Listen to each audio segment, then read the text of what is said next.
Have you ever been laughed at so hard by people you trusted that you felt your entire identity crumble?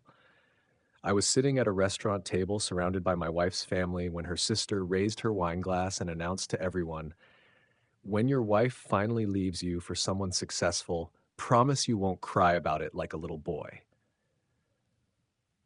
The whole table erupted in laughter. I looked at my wife, Jennifer. She didn't stop them. She didn't defend me. She smiled and clinked her glass with her sisters. That smile told me everything. This wasn't just a joke. It was a preview. My name is Thomas Garrett. I'm 37 years old, and what I did next didn't just end my marriage. It ended their illusions. I'm a structural engineer, not the flashy kind who designs skyscrapers with fancy names. I'm the guy who makes sure bridges don't collapse, that parking garages can handle the weight, that schools stay standing when the ground shifts. I work with concrete, rebar, load calculations, and safety margins. Nothing glamorous, just essential. I grew up in Columbus, Ohio, watching my parents work themselves to exhaustion. Dad drove a livery truck. Mom cleaned houses. They never complained, never asked for sympathy, just kept their heads down and made sure my sister and I had what we needed. When I was 12, our landlord tried to evict us over a repair he refused to make. My dad, a man who barely finished high school, sat at our kitchen table and read through the entire lease agreement with a highlighter and a dictionary. He found the clause that protected us. We stayed. That night, he told me something I never forgot. "Tommy, the world respects paper more than it respects people. Learn to use that." So I did. I went to state school on scholarships, got my engineering degree, passed my licensing exams, built a career on documentation, precision, and showing my work. I thought I was building a life the same way, carefully, correctly, with a foundation that could weather anything. I met Jennifer at a professional mixer. She worked in pharmaceutical sales, confident, polished, the kind of person who could walk into any room and own it immediately. I was drawn to that energy. I'd spent my whole life being the careful one, the planner. She felt like color in a black and white world. We dated for 2 years, got married at a vineyard her parents picked out, moved into a 3-bedroom house in the suburbs that I saved for, and she decorated. For the first few years, it worked. I handled the mortgage, the repairs, the boring logistics of keeping a household running. She handled the social calendar, the dinner parties, the image. Her family loved that she'd married an engineer. Stable job, good benefits, reliable, but somewhere along the way, stable turned into boring, and reliable became predictable. I started noticing it in small comments at family gatherings. Jennifer's sister Monica would make little digs about my wardrobe, my car, my hobbies. Her parents would joke about how I worked with dirt and concrete while Jennifer worked with important people. At first, I laughed along, took it as good-natured teasing, but the jokes got sharper, more frequent, and Jennifer stopped defending me. Then she started joining in. 6 months before the dinner that changed everything, I started noticing patterns. Jennifer's work trips got longer. Her phone stayed face down more often. She'd come home from client dinners smelling like cologne I didn't wear and wine I couldn't afford. I'm an engineer. I notice when things don't add up. She started talking about someone named Derek, her regional director, always in passing, always casual. Derek thinks we should target this market. Derek got us into this exclusive event. Derek drives a Tesla. The way she said his name had weight to it, like it meant more than she wanted to admit. I checked our credit card statements. Restaurants I'd never been to, hotels in cities she claimed were work conferences, charges at jewelry stores with no corresponding gifts at home. I could have confronted her then, demanded answers, made a scene. But I remembered what my dad taught me. Paper matters, proof matters. So I started documenting, quietly, carefully, every charge, every unexplained absence, every lie that didn't match the timeline. I wasn't building a case yet. I was just doing what engineers do, gathering data before drawing conclusions. Then came the dinner. It was supposed to be a celebration. Monica's promotion at her law firm. The family booked a private room at an upscale steakhouse downtown, the kind of place with cloth napkins and servers who introduced themselves. I showed up after a 12-hour day on a job site, still had concrete dust under my nails. Jennifer met me at the door with a tight smile. "You couldn't have changed?" she whispered. "I came straight from work," I said. She rolled her eyes. "Of course you did." That should have been my first warning. Dinner started fine. Polite conversation. Monica talking about her new position, her father bragging about her accomplishments, Jennifer's mother asking about grandchildren we weren't having. Then the wine started flowing, and with it, the jokes. Monica started. Tom, when are you going to upgrade from that Honda? It's so practical. Laughter around the table. Jennifer's father chimed in. He's an engineer, Monica. They don't believe in flash. More laughter. Jennifer smiled and said nothing. Then Monica looked at me with this expression, half pity, half amusement, and raised her glass. When Jennifer finally leaves you for someone who actually has ambition, she said loud enough for the whole room to hear, promise you won't mope around like a sad puppy. The table exploded with laughter. I looked at Jennifer, waited for her to shut it down, to defend me, to do anything that showed she was still on my side. She clinked her glass against Monica's and smiled. That smile broke something in me. Not my heart. That happened later. It broke my willingness to pretend. I set down my fork, picked up my water glass, took a slow sip while they all watched me. Then I did something I'd been trained never to do in my profession. I smiled back. You're right, Monica, I said calmly. When that happens, I won't mope. The laughter faltered. I'll do what I always do, I continued. I'll check the foundation, identify the weak points, and document the failure. Confused looks around the table. I pulled out my phone, opened my banking app, turned the screen so they could all see. Speaking of documentation, I said, Jennifer, can you explain why our joint credit card has a $1,200 charge at the Ritz-Carlton last Tuesday, the night you said you were at a conference in Cleveland? The room went silent. Jennifer's face drained of color. Tom, don't. Because I checked, I continued. That conference was in Pittsburgh, not Cleveland. Her father leaned forward. Thomas, this isn't appropriate. I turned to him. You're right. It's not appropriate to spend marital funds on hotel rooms with your regional director. Monica's wine glass stopped halfway to her mouth. His name is Derek, I said, looking at Jennifer. Derek Chen, regional director, drives a Tesla Model S, takes you to restaurants I can't afford, and according to 6 months of credit card statements, he's been very generous with my money. Jennifer stood up. Stop. Please stop. I didn't raise my voice. Didn't need to. I'm boring, I said, looking around the table. Predictable. Not ambitious. I get it. I scrolled through my phone. But boring guys keep receipts. And then I started reading. Restaurant charges, hotel dates, gift purchases, all time-stamped, all documented, all paid for with joint funds. By the time I finished, Jennifer was crying. Her mother looked horrified. Her father couldn't meet my eyes. And Monica? Monica looked like she'd just watched her sister's life implode at a celebration dinner. I stood up, put my phone back in my pocket. Enjoy your evening, I said. The meal's already paid for. Then I walked out of that restaurant and into a version of my life I'd been preparing for without knowing it. I didn't go home that night. Couldn't. The house didn't feel like mine anymore, if it ever had.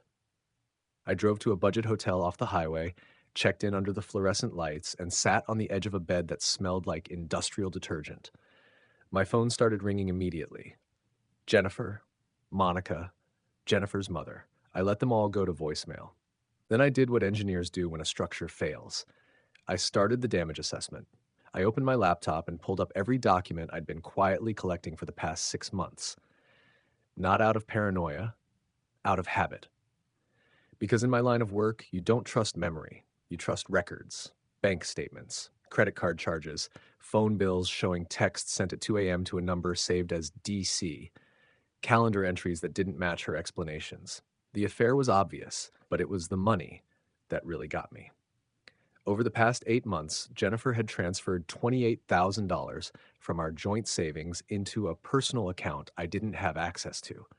Small amounts at first, $500 here, $800 there, then larger chunks once she realized I wasn't watching closely.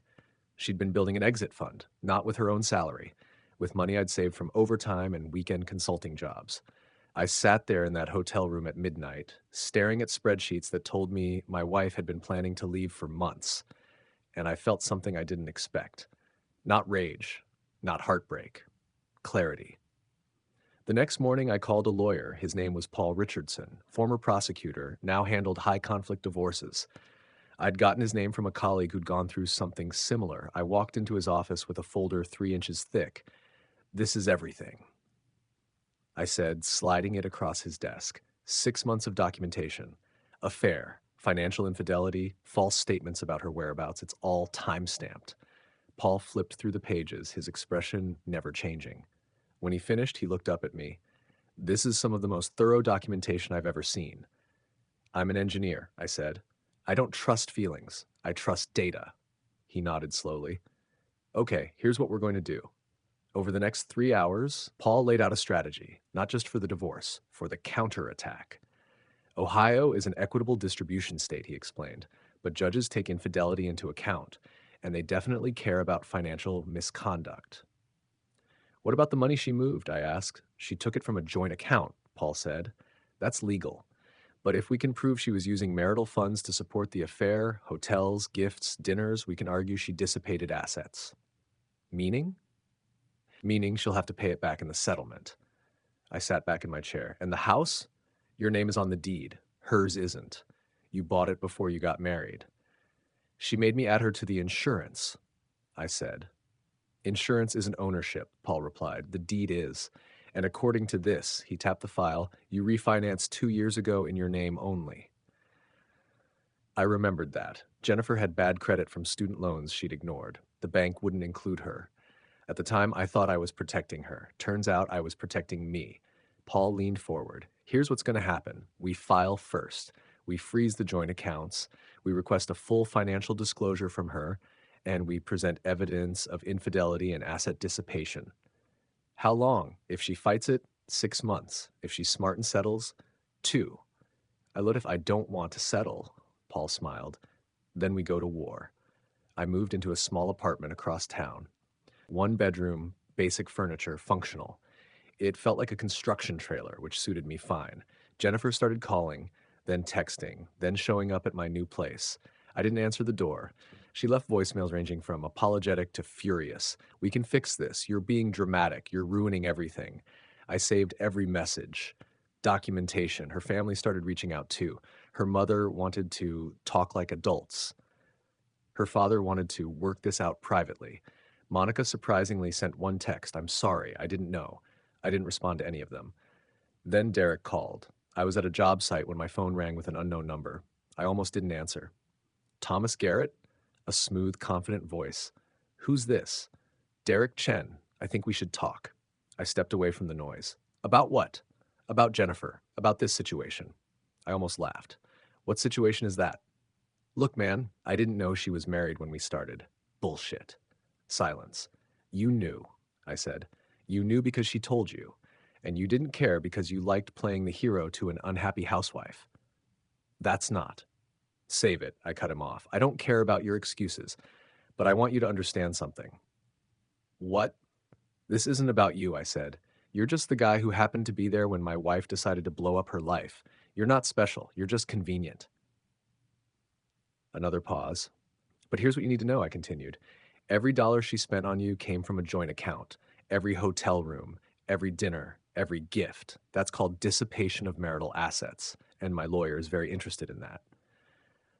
"Are you threatening me?" "No, I'm informing you. There's a difference. When this goes to court, and it will go to court, your name is going to come up. A lot. In depositions, in financial disclosures, in front of a judge. I'm not part of your divorce. You became part of it the moment you decided my money was a good way to impress my wife." I hung up before he could respond. 2 days later, Jennifer called from a different number. "Derek broke it off," she said, her voice flat. "Okay. That's it? That's all you have to say?" "What do you want me to say, Jennifer? Congratulations. I need to talk to you, face to face. Talk to my lawyer." "Tom, please. I made a mistake. I know I hurt you, but we can fix this." "No," I said. "We can't." "Why not?" "Because you didn't just hurt me. You stole from me. You lied to me. You humiliated me in front of your family. And when you had the chance to defend me, you laughed instead." Silence on the line. "Do you remember that dinner?" I asked. "Yes." "Do you remember what Monica said?" "Yes." "And do you remember what you did?" Her voice cracked. "I'm sorry." "You smiled, Jennifer. You clinked your glass with hers and smiled. That's when I knew." "Knew what?" "That you'd already left. I just hadn't caught up yet. I hung up. The divorce proceedings moved faster than I expected. Paul filed with a comprehensive petition. Grounds: infidelity and dissipation of assets. Requests: return of the $28,000 she'd transferred, reimbursement for funds used to support the affair, and sole ownership of the house. Jennifer's attorney tried to negotiate, offered to return half the money if I dropped the infidelity claims. Paul showed me the offer. What do you want to do? Counteroffer, I said. Full return of funds, full disclosure of all accounts, and I want her to admit to the affair in the settlement. That's aggressive. She was aggressive when she spent 6 months lying to my face. Paul smiled. I'll draft it. 2 weeks later, Jennifer agreed to everything, not because she wanted to, because her lawyer showed her what a trial would look like. Her text to Derek, the hotel charges, the calendar discrepancies, all of it laid out in front of a judge who would not be sympathetic. The settlement was signed on a Thursday afternoon in Paul's conference room. Jennifer sat across from me, eyes red, makeup smudged. She'd lost weight, looked tired. I'm sorry, she said quietly. I didn't respond. I know you don't believe me, but I am. Sorry you got caught, I said. Not sorry you did it. She flinched. The papers were signed, notarized, filed with the court. It was over. 6 months after the settlement, I sold the house, not because I couldn't afford it, because I didn't want to live in a space that still had her fingerprints on it. I bought a smaller place, closer to work, 2 bedrooms, one for me, one for an office. Hardwood floors I refinished myself. Kitchen I gutted and rebuilt. It felt like mine in a way the other house never did. I focused on work, took on bigger projects, got promoted to senior engineer, started teaching a night class at the community college, structural analysis for students who couldn't afford university. I dated casually, nothing serious, didn't want serious, wasn't ready. Jennifer moved to another city. I heard through mutual acquaintances that she'd taken a different job, lower salary, fresh start. Derek, apparently, had moved on to someone else's wife. Monica called me once. I owe you an apology, she said. For what? For that dinner. For everything. You didn't know, I said. I should have, she replied. The signs were there. I just thought it was funny to take shots at you. I didn't think about what it must have felt like. I sat with that for a moment. Apology accepted, I said. Thank you. But Monica? Yeah? Don't ever make jokes about someone's marriage. You don't know what's happening behind closed doors. I won't, she said. I promise. We never spoke again. 1 year after the divorce was finalized, I was sitting in my office when my phone buzzed with an unknown number. Text message. I know this is random, but I wanted to say thank you. Who is this? Natalie, Derek's ex-wife. I stared at the screen. Your lawyer's discovery requests forced Derek to disclose his finances. I found out about 3 other affairs and about money he'd been hiding. Your case helped mine. I didn't know what to say. I don't know if you'll see this, she continued, but I wanted you to know that what you did, documenting everything, fighting back, it helped someone else too. I put the phone down and looked out the window. I didn't do any of this for revenge or justice or validation. I did it because I refused to let someone else write my story. People think standing up for yourself means yelling, fighting, making a scene. Sometimes it just means keeping receipts, building a case one document at a time, and refusing to accept being treated like you're disposable. I'm not the hero of this story. I'm just the guy who decided that boring and predictable didn't mean doormat, and that was enough.